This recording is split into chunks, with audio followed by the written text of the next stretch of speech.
So, as Dr. Sharif said, my name is Dr. Mohamad Bassam. I'm a specialist in periodontology and implant surgery. I'm Lebanese and I live in Kuwait.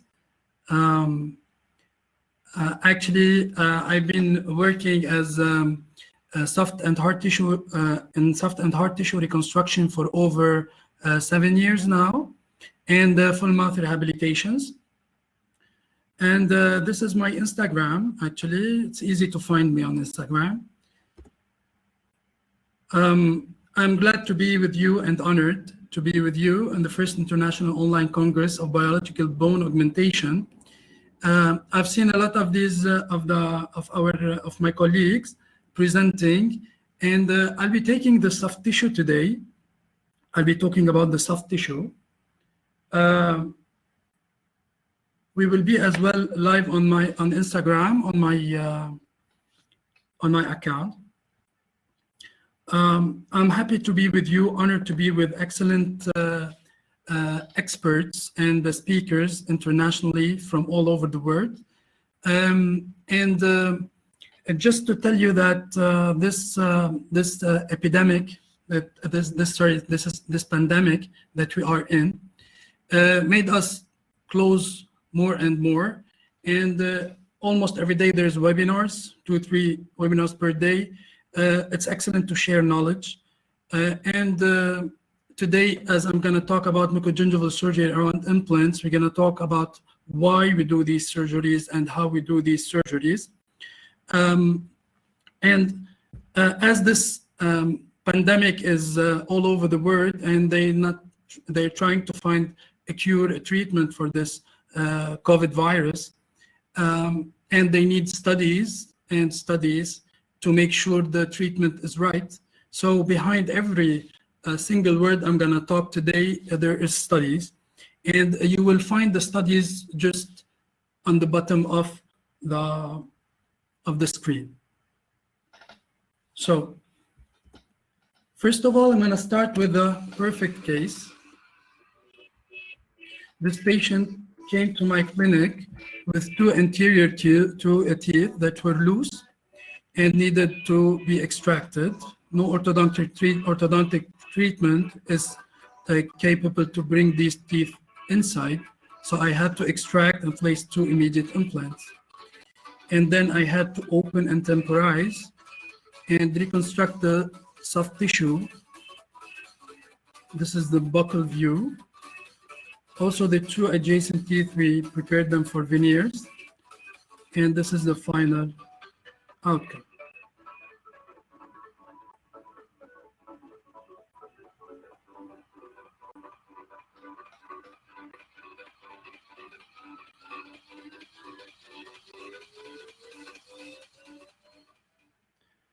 But unfortunately, not all cases looks like that. So this is a patient as well. He came for a broken central that I had to extract and place an implant. This was a stage approach implant where I had to extract, wait for healing, do implant, bone grafting, soft tissue graft, papilla reconstruction, and then to get this final result. So I'm going to start here backward. So why we are doing these surgery? Why we are doing mucogingival surgeries? We are doing them because either we have a complication or we don't want to have any complication in our site. And as per one of the research, the increase in implant placement from 2013 to 2017 in the United States, it showed that the number of dental implants sold in the United States alone will be over 2.7 million implants by 2017. And in another study in 2014, when they added the bone loss as a complication around implants, they found that almost 18.7% of implants were classified as failures. And let's talk about the American Academy of Periodontology. In one of the studies, they said that almost 80% of the complications are made by us as dentists. So let's talk a little bit about the complications. Either we are creating the complication or we are receiving the patient with a complication. If we create the complication, we have to treat it.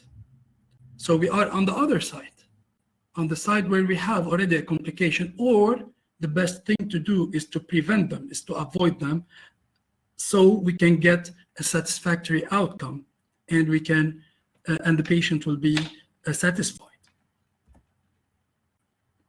So as main risk factors in implant dentistry is the lack of bone dimensions, or we placed the implant and we don't have enough bone. We reconstructed the bone and the bone failed, or the bone graft failed, and we already had the implant in the site, or the implant wasn't placed right according to the 3D implant position, and if we don't respect the soft tissue requirements.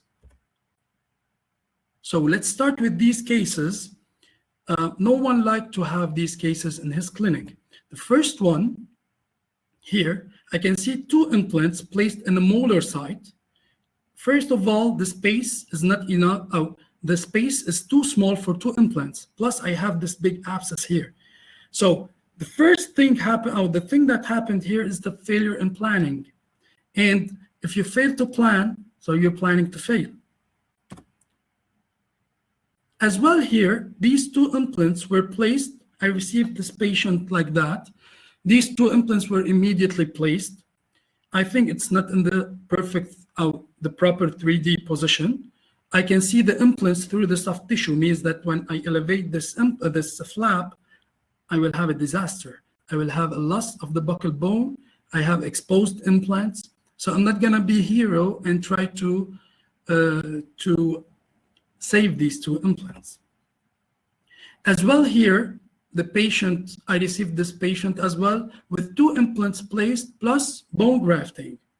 And I think the bone resorbed and the soft tissue, she had a dehiscence of the soft tissue and the implants were exposed. Actually, there's 2 implants here and 1 implant in the front. As well, here I can see the crown, I can see the abutment, a big part of the abutment, and the implant is inside. I don't have keratinized tissue around this implant. As well, I think the implant was placed too deep. And if you see, this patient has periodontitis, and what happens around the implant, the peri-implantitis, is much worse than periodontitis. So we have to take care. So first, we have to check if we have enough hard tissue, if we have enough bone. We have to place our implant in the 3D position, in the proper 3D position, and we have to give the implant a proper soft tissue morphotype. And this way, we can succeed in our surgical phase. So first of all, let's answer this question. Do I need keratinized mucosa around implants? And what are the dimensions needed? So first, I will answer, do I need it? And what is the width of this keratinized mucosa? So I will go directly to study a systemic review that was published in the JOMI in 2013, where 8 articles were included in the systemic review and 7 in the meta-analysis, where they found they compared the keratinized mucosa width with the mean probing depth, bleeding on probing, gingival index, plaque index, modified plaque index, and modified bleeding index. And they found that the gingival index and plaque index and modified plaque index significantly were higher in the group with keratinized mucosa width less than 2 millimeters. So it was observed that limited keratinized mucosa around implants less than 2 millimeters is associated with clinical parameters of inflammation. And we have whenever we have an inflammation, we will risk having peri-implantitis and bone loss. So In our cases, usually we have a lack. When we have a lack of keratinized mucosa, it can be a result of an atrophied jaw, atrophy on the jaw, or due to the surgical procedure that we are doing again and again. When we're doing, for example, a bone grafting, we are pulling this soft tissue, and we are reducing the width of our keratinized mucosa. So like this case, for example, I received this case where I had to place 2 implants as well here with lateral sinus elevation. Also, I had to graft all this side because I didn't have a buccal bone of 2 millimeter as minimum. So I had to do it this way. This is my way. Actually, I know that. And then we had to close this soft tissue. When we close this soft tissue, we reduce the amount of keratinized tissue. Plus, already I had a reduced amount of keratinized tissue. So I grew bone, but I don't have enough soft tissue. So what I have to do now, I have to open a flap, and I have to get the keratinized tissue back. So what I will do, I will put my incision a little bit to the palatal and reflect my flap to the buccal. And when I'm doing this, if you see, I do always a papilla preservation incision in the mesial here next to the tooth, because if I elevate this area and I do intracircular incision here, I will risk to have recession on this canine. So I place my soft tissue on the buccal, at least 2 millimeter plus usually, and this area that was exposed, actually here I have enough bone because it's the palate, so I have enough bone. I can just put a collagen sponges or a collagen membranes, okay, and suture over it, and I will have a nice healing. If I want to avoid leaving bone exposed, I can go for another thing. Like in this case, I placed these 3 implants with bone grafting, and I had the same problem. I don't have enough keratinized tissue on the buccal side. So what I have to do, I have to do my incision a little bit to the palatal and reflect all this soft tissue to the buccal. On the molar side here, I have enough soft tissue on the buccal, so I just did a small incision, opened the little slight flap, placed my healing abutment on the front 2 implants. I just opened my flap with a papilla preservation technique, and to prevent having exposed bone here, I just did a pedicle subepithelial connective tissue that is attached on the distal, and you just rotate it to cover this area that was exposed, and this is the final healing. So we always want to see this soft tissue around our implants. As well here, for example, when we are doing coronally advanced flap, for this case, for example, I did here Khoury technique. I placed my plate with bone and screws. If you can see the screws here through the soft tissue, and if you see how much I reduced the keratinized tissue. So on the 3rd surgery here, after placing the implant, I have to do my soft tissue graft. As well here, when I'm doing coronally advanced flap, I'm coronally displacing the mucogingival line. The mucogingival line that was at this level is now at this level. So what I have to do, I have to correct it on my 2nd stage surgery. So when I'm doing my 2nd stage surgery, I have to reflect the flap again to the buccal. And when I'm doing that, I always preserve the papillas, not to risk my teeth to have recession of my teeth, and I will reposition my mucogingival line on the buccal side. I will reposition it more apically. And this is the final healing. And I have enough buccal soft tissue, keratinized mucosa. So can I avoid it? Yes, we can avoid coronally displacement of the mucogingival line. There's many ways.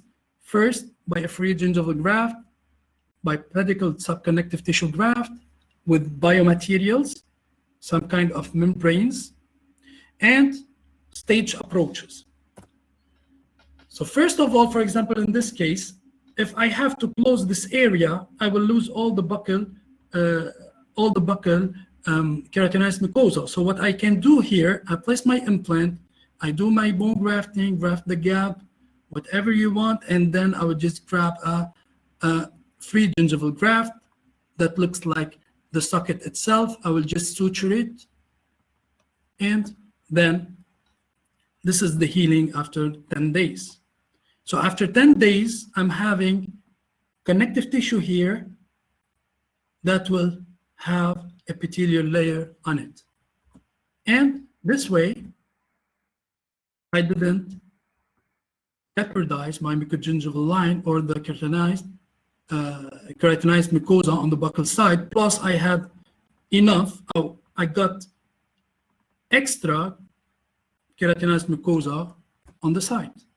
As well, in this case, for example, the patient came to me with an implant here that failed, and that was in the sinus, actually, with a sinus lift. The implant, the first implant here was good, so I just digged a hole, and I knew that this implant and this molar was cantilevered. So I knew that this implant was moving with the probing, with the CBCT. So yes, we have to go with CBCT, the regular procedures, the regular diagnosis procedures. So I just dig a hole here and unscrewed this abutment of the implant, and just removed this bridge with the implant attached to the bridge. So I have this hole now.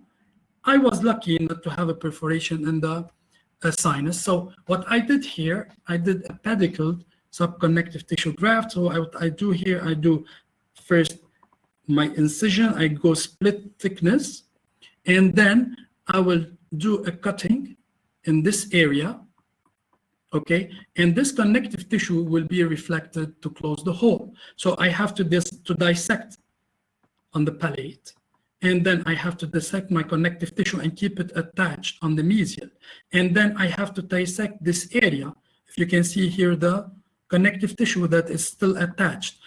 Yes, attached because I need the blood supply.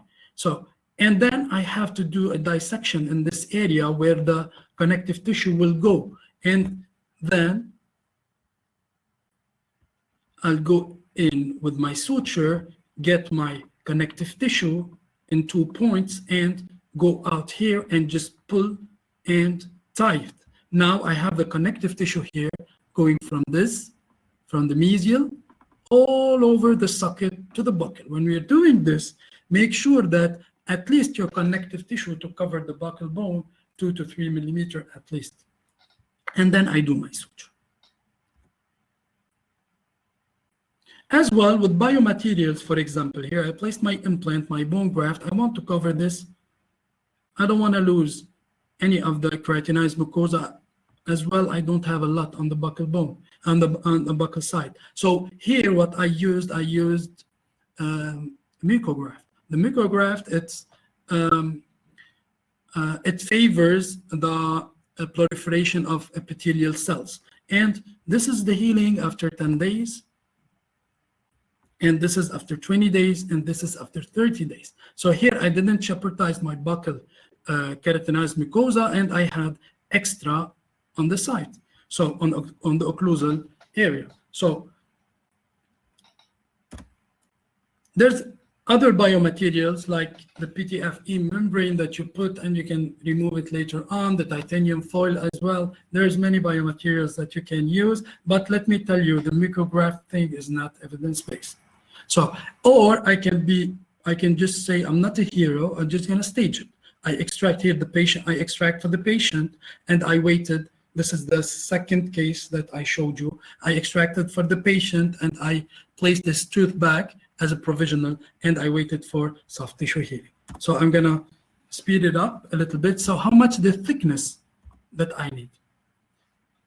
Also, I like meta-analysis and systemic reviews, and this meta-analysis and systemic review that was also in the JOMI, I guess. It's a Journal of Periodontology. This is in 2016. They said that thick is more than 2 millimeter and thin is less than 2 millimeter. And implants placed with an initially thicker peri-implant soft tissue have less radiographic marginal bone loss in the short term, which was 12 months. So what do you think about the long term? So maybe it's going to be more. And in this article, they mentioned the article by Dr. Thomas Ninkevicius in 2015, and he said that if a minimum 2 millimeter is not present during stage 1 surgery, actually bone resorption will occur regardless of the use of a microtexture, collars, or the platform switching. So in this case, for example, I have here the platform switching. This is before I insert my 2 implants in the bone to the final position.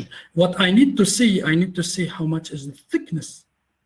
Here we are talking about the occlusal thickness, not the buccal thickness, on the occlusal thickness.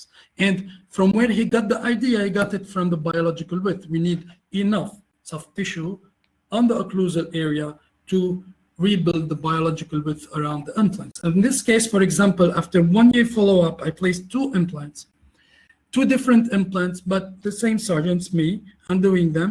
Here I have thin tissue, here I have thick tissue, and after 1 year I have bone loss here, I don't have a bone loss here.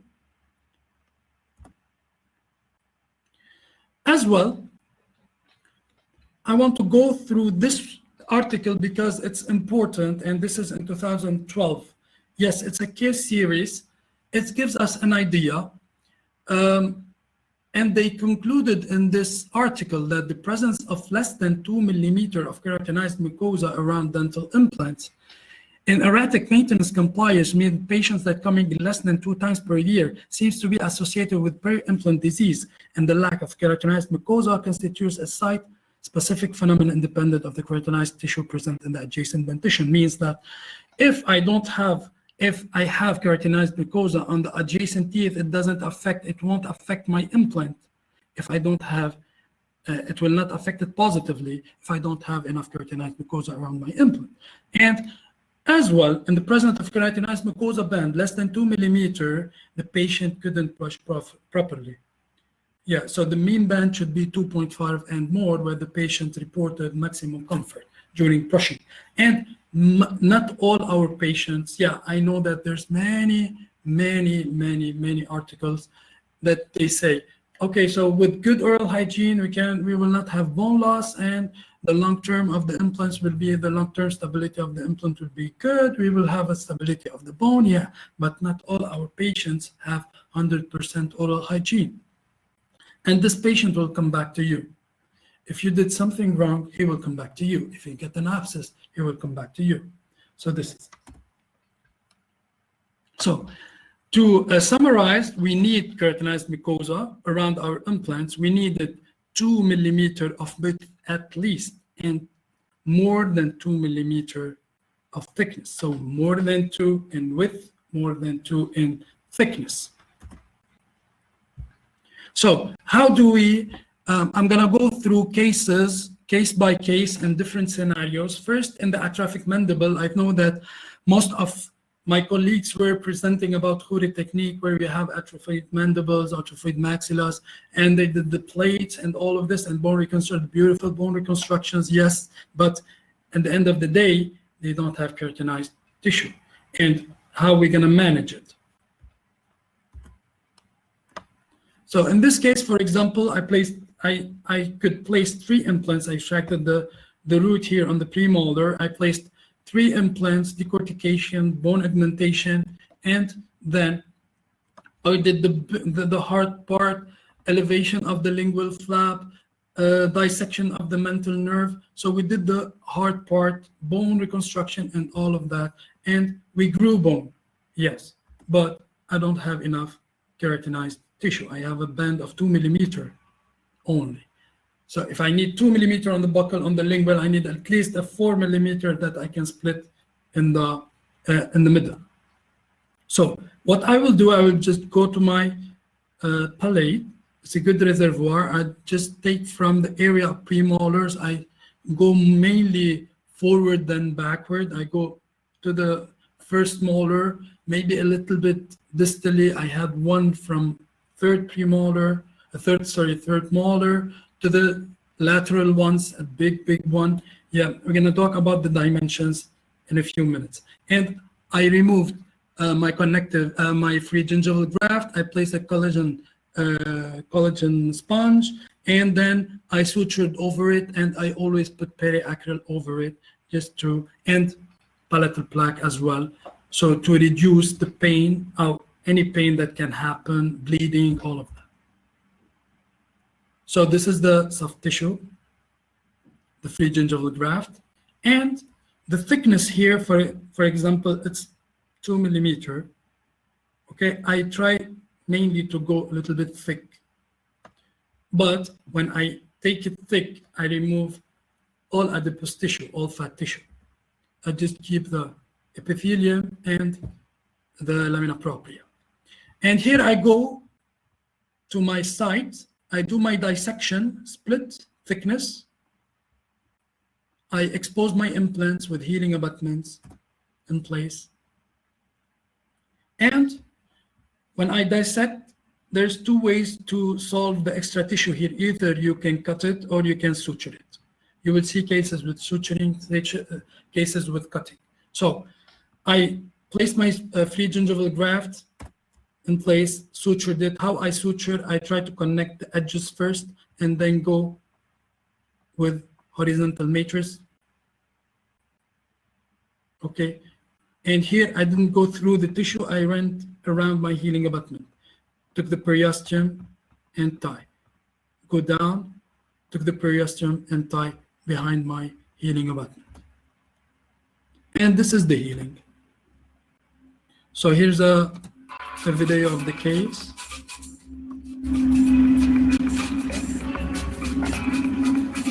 So this is the healing abutment and the healing of the soft tissue. If you see here, please, with I have a lack of soft tissue. So maybe I had to go a little bit bigger.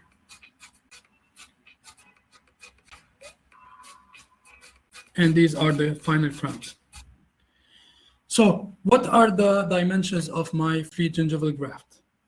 I will go directly to an article by Professor Giovanni Zucchelli that was published in the Journal of Periodontology in 2020, maybe a couple of weeks right before the pandemic, the crisis of this COVID. And they mentioned that the graft dimension of the factors that may reduce the post-operative morbidity of my patient is to have a height less than 4 millimeter and a width less than 14 millimeter. Okay, and the thickness should be less than 2 millimeter, which makes sense. Why? Because if I go more than 4 millimeter, I might hit the artery. If I go bigger than 14 millimeter, I might hit the artery as well and cause bleeding. And what we're gonna do, we're gonna suture the artery and we're gonna have necrosis and all of that. And the thickness less than 2 millimeter because I need a layer of the periosteum and a bit of the of connective tissue covering my bone to reduce the pain that might happen. Okay, so in cases where the thickness of the palatal mucosa is more than 4 mm, I have plenty of tissue to remove, plus I still have a part of my tissue that is covering the bone to reduce the morbidity. On the other hand, I can use some biological treatments like placing PRF and PRP over my my wound in the palate and suture over it. It will help healing. It will increase healing. Unfortunately, I cannot place all my cases, so I just try to get the best cases that I have, or some of the best cases that I have. And factors that may increase the post-operative morbidity is the opposite.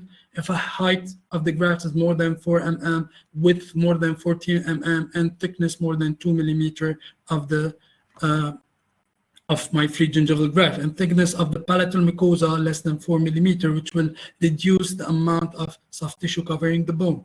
Okay, and factors that may accelerate wound healing, yes, we can put PRP, we can put PRF with hyaluronic acid.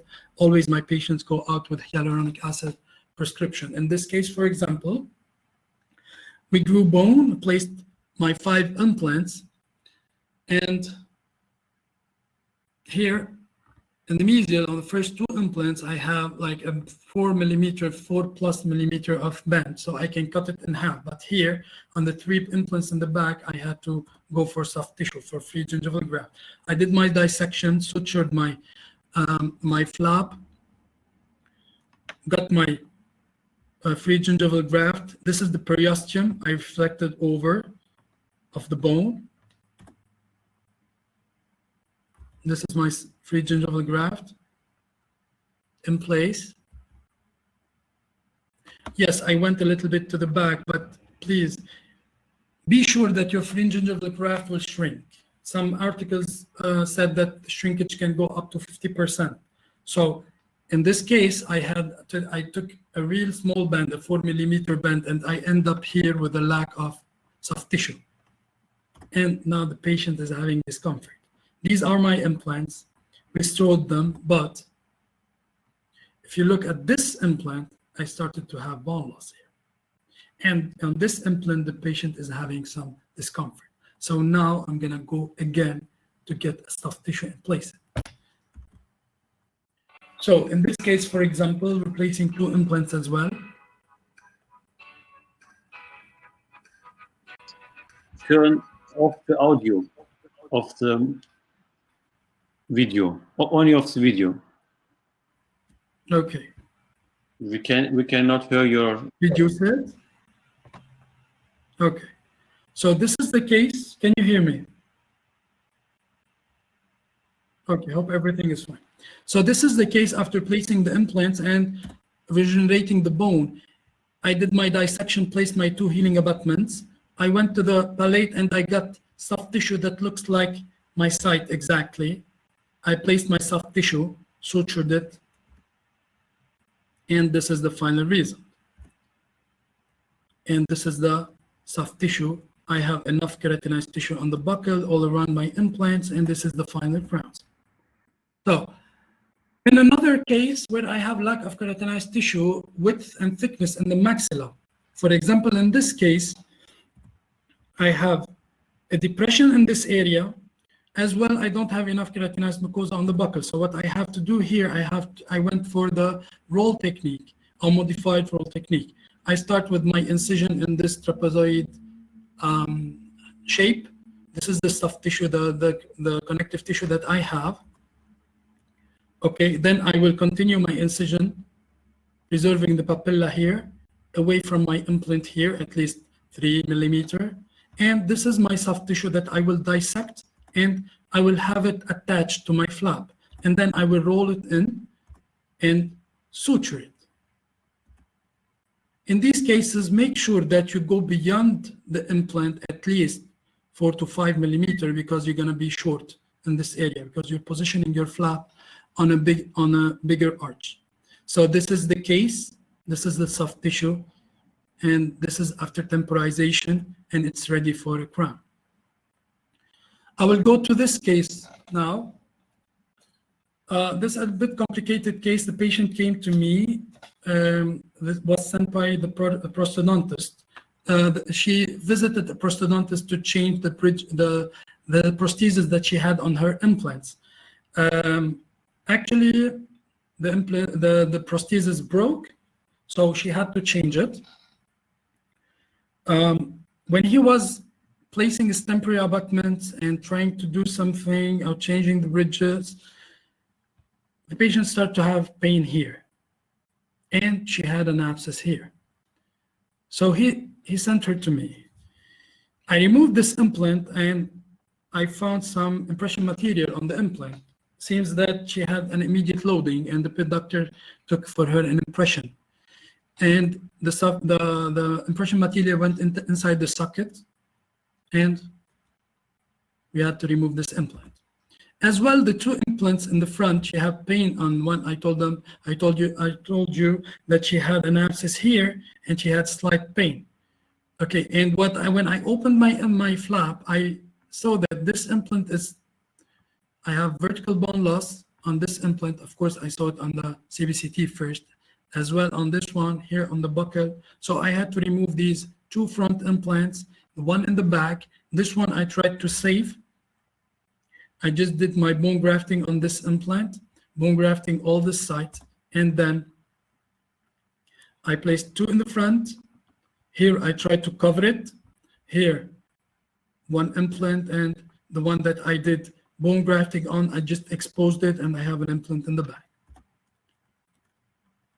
So the patient came to me, then I had to expose this implant, the one in the back, and this implant I had a lack of keratinized tissue on the buccal. So I took my soft tissue here, I took a free gingival graft, cut it in half.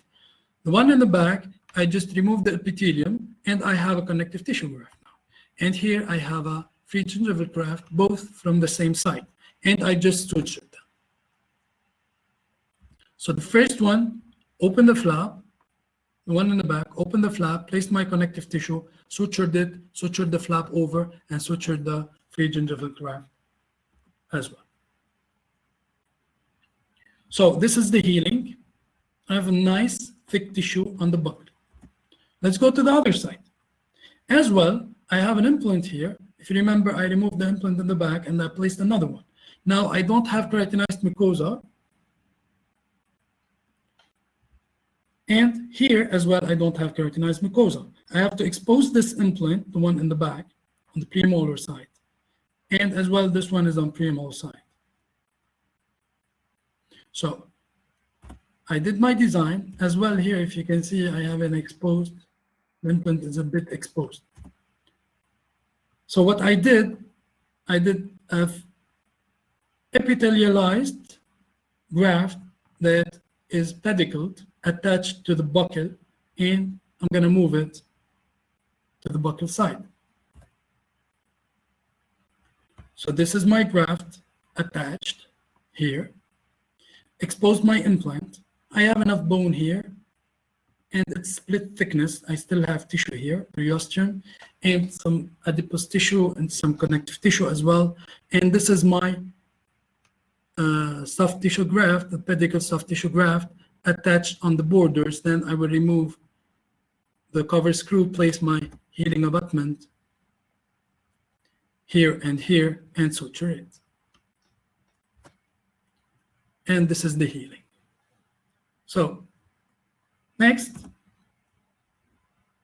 I had the case with 2 implants in the front with enough keratinized tissue, with enough bone. Here I repaired the case, and here we repaired this implant, and repaired this implant and changed this implant with good soft tissue morphotype around my implants that will secure my bone grafting and my implants for long term.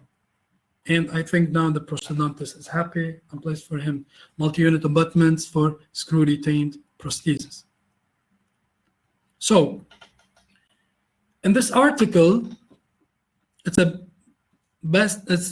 evidence-based consensus, and it talks about the significance of surgically modifying soft tissue phenotype around fixed dental prosthesis from the American Academy of Periodontology. And the conclusion was that surgical modification of peri-implant soft tissue phenotype by adding a connective tissue under the flap may decrease the amount of marginal recession. So, and we need future clinical trials to explain that. So this is the case that I started with. As I said, I staged the case. So I placed my implant, opened the flap. I don't have enough bone. Site management. Placed my implant.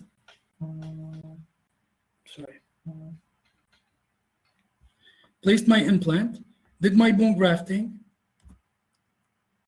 and closed my flap.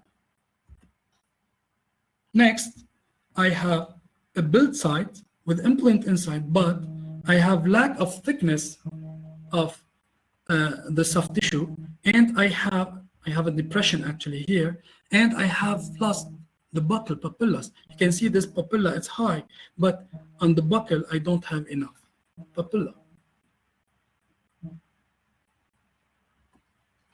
So the first thing I thought about is the papilla. I want to regenerate my papilla. So I did an eye incision. I don't want to touch the buccal tissue. If I go for roll technique here, I will thicken this area, for example, or connective tissue. I will thicken this area, the buccal, but I will lose the ability of thickening my papillas. So what I did here, I did an eye incision, and I pushed these two small flaps to the distal and the mesial and sutured them. This way, I had a thickness in my tissue on the papillas. And then what I do, I temporize. If you see here, I thicken the tissue. Then, if I drew a line between the adjacent papillas, distal to my central and distal to my lateral, I see that I'm almost there, but I still need some tissue. Yes, you have a bulby papilla here that you have to reform with your temporary. The first temporary that I placed here, it's a healing temporary. I just don't try to push the gum first. I just give space for the gum to heal, for the gingiva to heal. And then I start remodeling. So first, here I start with a blade, with a microblade. I do a pouch, and then with my orbital knife, I'm just doing a nice pouch on the buccal. This is my connective tissue. I will suture it to the side to fix the buccal depression.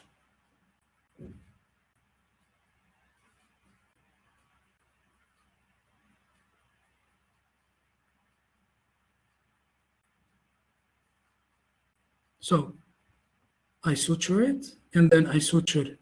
First, I suture the base. I go inside, get my soft tissue. I go in from the deepest area. If you see that, first I tried to measure where I have to enter. So I entered, took my soft tissue, and from the other side, and I went out at the base, and I pulled my soft tissue, and then I tied. And then I will do suture on the most coronal part to stabilize it more around my implant. Sorry.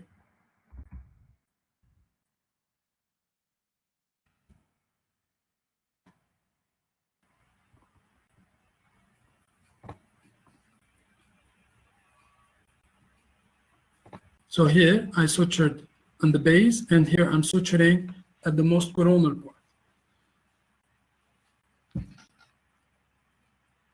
And at this time, I will place my temporary crown with a final shape. So this is my temporary crown here. If you see the papilla, I have a nice pointy papilla, a nice pointy papilla. Let's compare. This is how it was after the first surgery, before modifying my my temporary crown. It was a little bulby, it was flat. Then I adjust my emergence profile and push the gum slightly, the gingiva slightly, to have this pointy papilla. And this is the final result after soft tissue graft on the buccal and papilla reconstruction via the eye incision. And if you see the buccal, I have this nice papilla here, a nice papilla here. And that's it. So usually in our conferences, we say this is the take-home message, but actually you are at home already. So I'm going to tell you first, respect the basics of implantology. Always go back to basics. Do your proper diagnosis. Take time to diagnose well. Take photos. Photos will help you a lot. And execute when you are ready and execute what you can do. If you find something that you cannot do, just refer the case. This is what I do. And yes, we are all learning from our mistakes, but let's reduce our mistakes the least possible. Check the bone support. If you have enough bone, if you have the proper bone dimensions. If the case needs augmentation, just go for augmentation. Don't be a hero. Make a miracle at a time. So don't try to be a hero and make 2-3 miracles at a time. You can just do it one by one miracle at a time, stage approaches. You will find nice cases, you will get nice outcomes, and the patient will be satisfied. So, and please make sure that you are always placing your implants in the right axis. I don't mean here that you have to place all your implants with anterior implants in the aesthetic zone with screw retained crowns. Yeah, you can do cement retained crowns if you cannot place it and get a screw retained axis, screw axis. Yeah, but I'm telling you, the 3D position, it's not the same as having the crown screw retained or not screw retained. 3D position is where the implant should be according to the final crown. We're placing implants, doctors, we are placing implants to restore them. Always think soft tissue. Always see if you have enough soft tissue around your implant. If you don't have it, create it. Create it at the time of exposing the implant. Try to expose the implant to the oral cavity with enough tissue around it, okay? And think always that I have to restore out, I need a biological width around my implant that is not less than 3 millimeter. Okay, so I need a biological width around my implant, so I need a thickness of tissue. And in some of the studies by Professor Thomas Linkevicius, they are thickening the soft tissue on the first surgery. When he's placing the implant, he's thickening the soft tissue. Or let's give you a hint, you can place your implant a little bit deeper. There's a big difference between bone loss around your implant and bone remodeling. So you might have bone remodeling, but you still have proper bone at the level of your implant shoulder. And make sure that you have the right dimensions of your soft tissue to make sure that this bone will stay. And I'm not saying that it's only the soft tissue that will make your bone stays. There's prosthetic design, the material of prosthetic materials, how many you're attaching and detaching your healing abutments, many other things that when you combine them together, you will have a stability of your crystal bone. And in the end, let me talk about something that we really miss: maintenance. Always call your patients back to your clinic to check what's happening. If the patient is calling you, telling you, Doctor, I have a slight pain, something wrong, I don't know what it is, see the patient. Just make sure everything is fine. Take x-rays, make sure that what you did is right, and make sure that you always tell the patients how to clean, how to use the floss, how to use water pick, maybe water flossing, interproximal brushes. So always try to call the patient back for maintenance and make sure that the patient is doing proper hygiene, because if peri-implantitis starts, it's a big issue that you have to solve, because this implant is the one you have placed this implant. And at the end, I want to thank you all. And this is my Instagram account, and this is my email. I'll be honored if you contact me, and I'll be glad to hear from you if there's anything. To this, I'm done. And now we will open the discussion, questions and answers. I'm on time, 15 minutes. We still have like 10 to 15 minutes for questions and answers. Perfect. Thank you for the great and amazing lecture, dear Mohamad. And now we can start with the questions. We have many questions about through the Facebook and also through the webinar platform. And at the end of our question session, we make our ritual.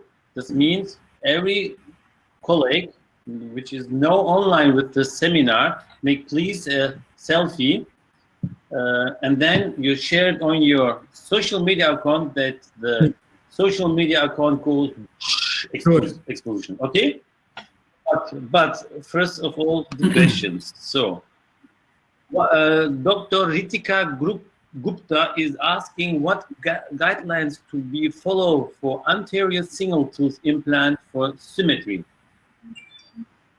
What guidelines to be followed for anterior single tooth implant for symmetry?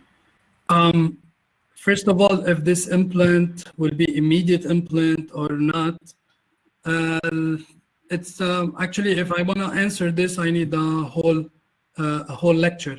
So first of all, you need enough buccal bone. At least you need 2 millimeters of buccal bone around your implant. Make sure that you're placing your implant deep enough to get a nice emergence profile, and not too deep that will cause you a problem later on. Make sure that you have nice soft tissue. You don't have a depression on the buccal side, and this way you can have a symmetry between your implant and the adjacent tooth. If you want, you can go to my account. There's some nice cases of single tooth implants. I want to give you a hint, doctor. If you already have the symmetry at the day of extraction, you can do your extraction, you do your immediate implant, graft the buccal gap, and make sure that you have enough 2 millimeter buccal gap. You can add a connective tissue there, and you can make something called customized healing abutment that will help you preserve the profile of the emergence profile of your tooth. You will see many of these cases in my account. And now Professor Thomas Linkevicius is doing a study with using regular healing abutment or customized healing abutment, and what is the effect on the emergence profile and soft tissue. Yes. Thank you for the answer. And the next question is from Prabhu Gandhi. Thank you. Is it necessary to excise the frenulum wherever see close to implant? Will it cause recession in long term? If you have enough soft tissue on the buccal, if you have attached mucosa, attached keratinized tissue, and you have a frenum, it's not a big deal. If you have at least, let's say, 3 millimeters. But if you see that when you're moving your, let's say, the cheek of the patient, and you see that this frenum is pulling your soft tissue, you have to do right away frenectomy, and as well you might need to do, you might make a free gingival graft just to make your band of keratinized tissue a little bit wider. Yeah. Thank you. Next question. Divya, it's okay to leave mucograft exposed? Mucograft is designed to be exposed. If you go through the new book, or the book of Professor Urban, Istan Urban, you will see a lot. He has this technique, the strip technique, where he takes a band of a free gingival graft, a band that he places a little bit on the apical part, and the area that he dissected around the implant, he will just put mucograft and let the epithelium to proliferate and cover this area between the free gingival graft and the originally keratinized tissue in the site. So mucograft is designed to be exposed. FibroGuide, this is 2 from Geistlich. FibroGuide is not designed to be exposed. As well, BioGuide is not designed to be exposed. Okay. Jafar Sadek Pakru is asking, nice presentation. Does design of implant prevent bone loss around implant, thin tissue versus thick tissue? Do you place one-time abutment, and do you believe the old school of losing 1 or 2 thread Abrahams in first year of implant loading, and how you can prevent it despite the implant design and tissue thickness? Actually, this is a big. This is a question that we can divide. We have time. 2 minutes. So, no, just 5 minutes. Yeah. So, if you can go through the, if we want to go through the zero bone loss concept, it will take us a lot of time. Well, many of the studies showed that if you have switching platform versus non-switching platform, if you have thin tissue, it will not be you will have a bone loss, either if you have switching platform. So the first key factor is thick tissue. Thick tissue more than 2 millimeter, 2.5 plus. Okay, on the occlusal, not on the buccal. We're talking occlusally. And second of all, the type of restoration that you're using, the material that you're using. It was proved that there's no connective tissue attachment on gold. There is some connective tissue attachment on titanium, say laser lock titanium. There's many to read about that. Yes, what was proved by Abrahamson nowadays is not the same. How I graduated, what I studied, what I graduated has changed a lot. So you need to read a little bit about zero bone loss. It will give you an idea. There's a book by Professor Thomas Linkevicius. He's the one talking about this. He's the pioneer in that. Yeah. Yes. Okay. One last question, Mohammed. Then you can go in. You can stay in demo to give the answer through writing, and then you can go to our biological bone masters Facebook group, and there is some questions. If you have time, you can go inside. Just let me tell you something. Actually, I don't use Facebook. So please, if you have any question, you can send it to me on my Instagram. Dr. Mohamad Bassam, if you want. You can share it if you want. I will just write it. Okay. I sent the last question. Comes from Facebook here. Please go to my account. Instagram and send me the message or the question on Instagram. I'll be glad to answer. Okay. One question is, do you temporize after immediate implantation? Okay. First of all, we need to know the guidelines of immediate loading. Immediate loading, the crown first should not be on occlusion first. Second, we need at least 35 Newton centimeter plus to be loading immediately the implant. And if the case is critical or no, if I need to change the emergence profile of my final restoration or no, if I want to change it, I don't immediately load. I try to close the soft tissue.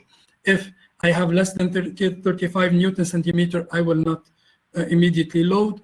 And the third thing, if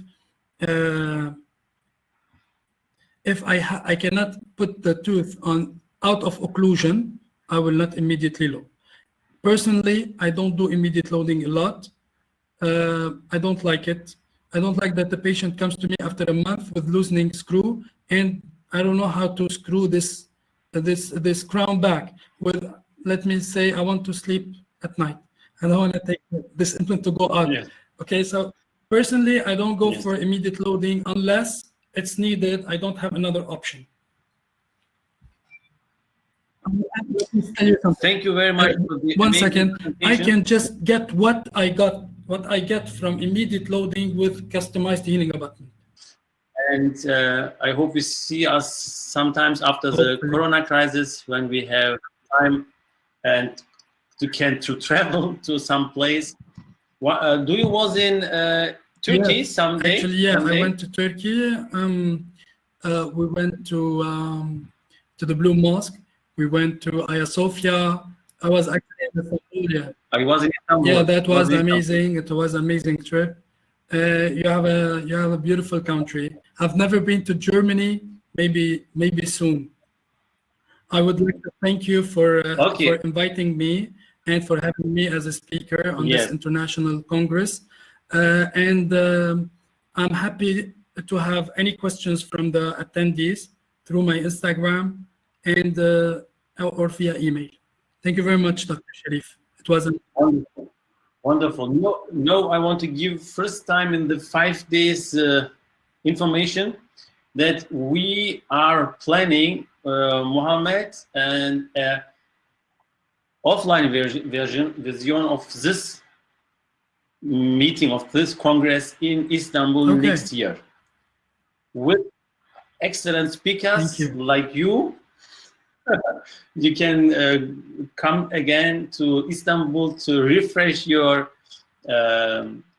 remembers, and then we will make it with hands-on. Of course, about Curie technique, maybe the biggest event in this field, with many colleagues. They can make the practical part, the hands-on, with many of colleagues. They can use as instructors this technique. I think we will speak again the next day about this event. Yes. Okay. Thank you very much, Dr. Sharif. Wonderful. I was glad to see you. I was honored. Thank you also. Wa alaikum salam. Ma salama.